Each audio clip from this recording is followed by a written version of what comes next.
is question 6. The equation of the curve is given there. The curve meets the line y equals 1 at 2 points. Find the gradient of the curve at each of these points. There are some interesting things about the way that this was marked as well. Notice really what it's saying is find the gradient at each of these points.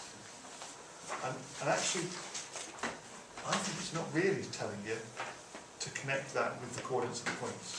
But as we'll see in the mark scheme, they did want that. So we recognise if we're going to find gradient, this is a question telling us we need to find dy by dx. That's how we find gradient.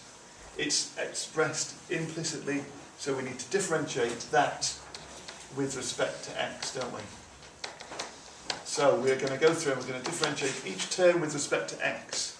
If we differentiate 4y to the half with respect to x, we need to use the chain rule. We need to differentiate it with respect to y and times that by dy by dx.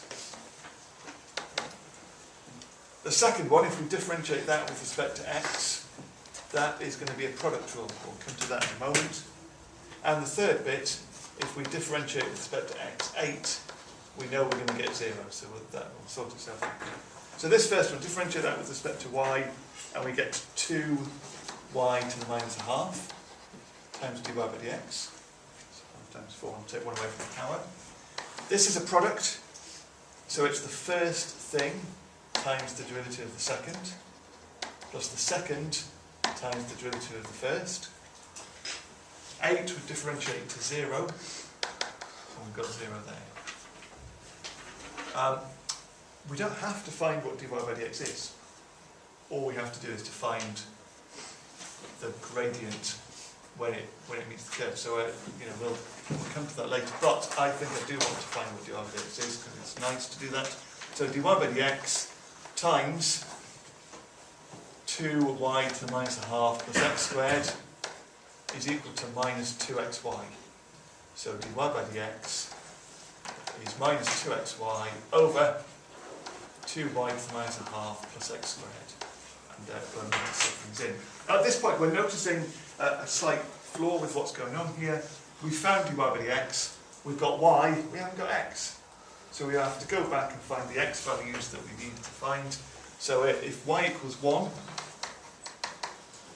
back in the original equation, that means that 4 root y, 4 times 1, plus 1 times x squared, minus 8 is equal to 0. Which gives us x squared as being 4, which means x must be plus or minus 2. So we've got 2 points. It did say at each of the points. It means the other 2 points, they're the 2 points. So now let's work our way through this. At the point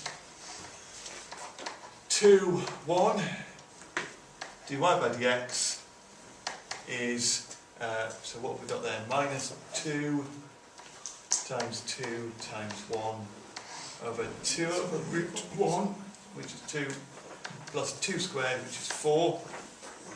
Have I done that right? That is minus 4 over 6. So, yes, minus 4 over 6 would be minus 2/3. That's the first one. At the second point, at minus 2, 1, dy by dx is minus 2 times 2 times 1 over 2 times plus minus 2 squared, so that's still 2 plus 4. This one gives us 4 over 6, so that one gives us plus 2/3, and that looks to me like all of the marks. And that's math.